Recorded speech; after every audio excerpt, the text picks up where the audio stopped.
মৰমৰ ছাত্ৰ ছাত্ৰীসকল, আজি আমি অসম জাতীয় বিদ্যালয়ৰ সপ্তম শ্ৰেণীৰ নতুন গণিতৰ অনুশীলনী 2A ৰ 7 নম্বৰৰ পৰা অংকখিনি আলোচনা কৰিম।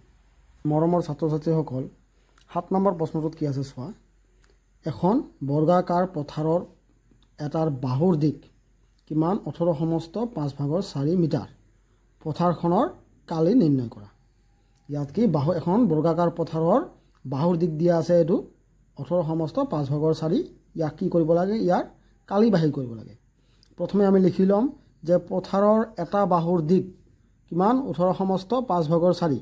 এইটো ভাঙি ল'লে কি হ'ব, 18 5 গুণ কিমান হয়, 18 5 গুণ 90। 90ৰ লগত 4 যোগ কৰিলে কিমান, 94। এতিয়া অতএব পথাৰৰ কালি কি হ'ব, এতিয়া পথাৰৰ কালিৰ দিক কি হয়, পথাৰৰ কালিৰ সূত্ৰ কি হয়, পথাৰৰ কালিৰ সূত্ৰ হয়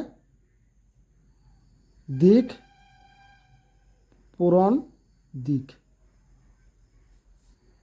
বৰ্গাকাৰ, এইটো বৰ্গাকাৰ পথাৰৰ তেনেহ'লে বৰ্গৰ কালি, এইটো বুজি পাইছা তোমালোকে। ধৰি লোৱা এইটো বৰ্গৰ কালি কি হয়, এইটো আৰু এইটোৰ পূৰণ ফল, বাহু দুটাৰ পূৰণ ফল বৰ্গৰ কালি, হয় নাই। তেনেহ'লে দিক দিয়া আছে কিমান 94, তলত আছে 5 ইনটু কি হ'ব 94, তলত হ'ব 5। এতিয়া কটাকটি যাব নেকি, কটাকটি নাযাব। এতিয়া কি হ'ব, তলত 5 5 গুণ পূৰণ কৰিলে হ'ব 25 আৰু 94 আৰু 94 তোমালোকে পূৰণ কৰি চাবা কিমান হয়। পূৰণ কৰিলে হ'ব কিমান 8,836। বুজি পাইছা, এইখিনি ইমান বৰ্গ মিটাৰ। বুজি পাইছা, ইয়াত হ'ব মিটাৰ, মই ইয়াত দিয়া নাই, ইয়াত মিটাৰ হ'ব, ইয়াতো মিটাৰ হ'ব। ইমান বৰ্গ মিটাৰ। বুজি পাইছা। এইটোক যদি তুমি পূৰণ কৰা তেনেহ'লে কি হ'ব, মিশ্ৰ ভগ্নাংশত ল'লে তোমালোকে ইয়াত হৰণ কৰি চাবা। 8,836ক কিহেৰে হৰণ কৰিবা, 25ৰে হৰণ কৰিবা। এইখিনি তোমালোকে কৰি চাবা, এইখিনি তোমালোকে হৰণ কৰি চাবা। হৰণ কৰিলে কি পাবা, এইটো হৰণ কৰিলে কিমান বাদ যাব জানা, 353, 353 এইটো হ'ব।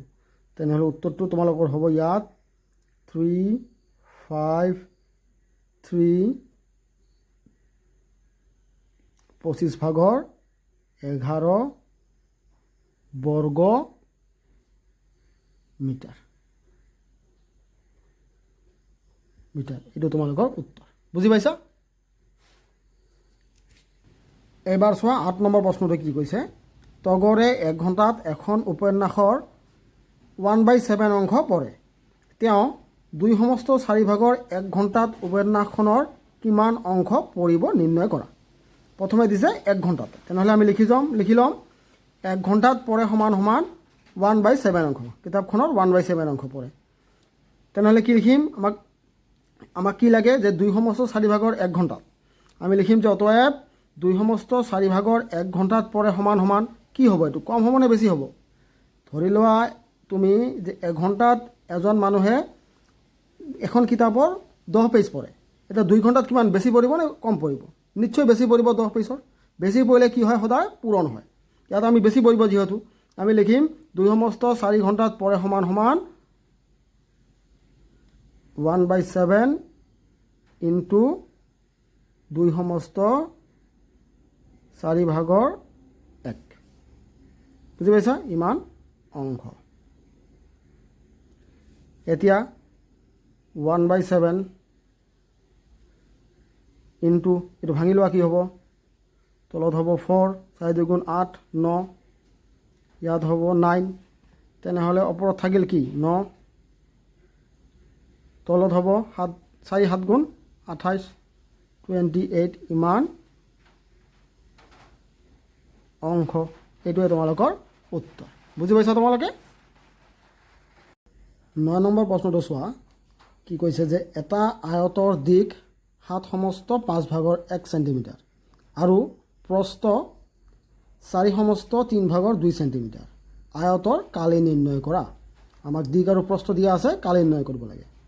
উত্তৰত কি লিখিম, যে এটা আয়তৰ দিশ কিমান দিয়া আছে 7/5 চেণ্টিমিটাৰ এইটো কৰিলে কিমান হ'ব 5 7 গুণ 35 চেণ্টিমিটাৰ 5/36 চেণ্টিমিটাৰ একেদৰে আয়তৰ প্ৰস্থ ইয়াত আছে 4/3 চেণ্টিমিটাৰ এইটো কৰিলে কি হ'ব 3 4 গুণ 12 13 14 এইটো হ'ব 14 হয় নাই তাৰমানে কি পালো এইটো 14/3 চেণ্টিমিটাৰ এতিয়া আমি কি কৰিম আমাক লাগে কি কালি অতএব আমি লিখিম যে অতএব আয়তৰ কালি সমান সমান কি জানো আমি দিক পূৰণ প্ৰস্থ আয়তৰ কালি এতিয়া লিখা কি হ'ব দিশত কি পাইছো আমি 36 divided by 5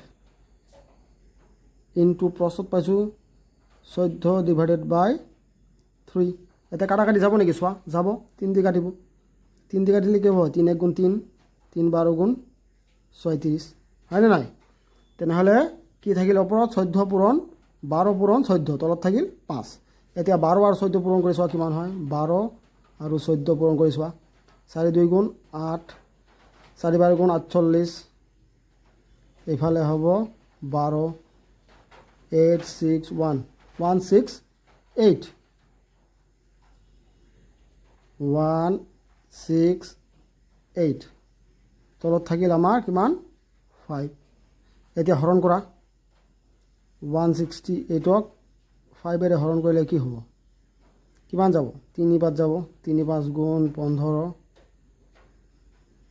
18 হ'ব 3 5 গুণ 15 কিমান থাকিল 3 তেনেহ'লে কি হ'ব উত্তৰ 33 সমস্ত 5/3 বৰ্গ চেণ্টিমিটাৰ বুজি পাইছা এতিয়া চোৱা ইয়াত কি আছে চেণ্টিমিটাৰ এইটো চেণ্টিমিটাৰ সেইকাৰণে কি হৈছে দুটা মিলি বৰ্গ চেণ্টিমিটাৰ কাৰণ বুজি পাইছা এইটো চেণ্টিমিটাৰ ইয়াতো চেণ্টিমিটাৰ পূৰণ চেণ্টিমিটাৰ হ'লে কি হয় বৰ্গ চেণ্টিমিটাৰ সেইকাৰণে কালি দিছোঁ বৰ্গ চেণ্টিমিটাৰ ইয়াত যদি তুমি বৰ্গটো নিদিয়া ভুল হ'ব কিন্তু তুমি কি লিখিবা বৰ্গ চেণ্টিমিটাৰ বুজি পাইছা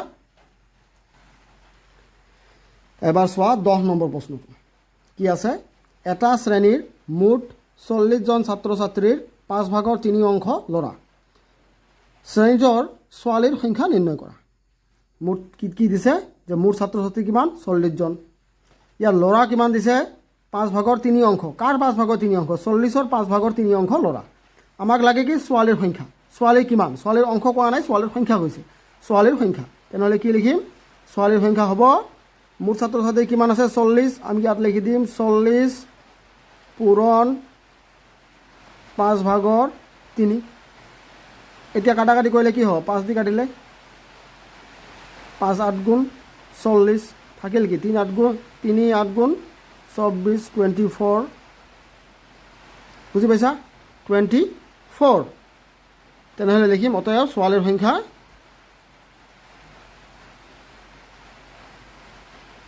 অতএব ছোৱালীৰ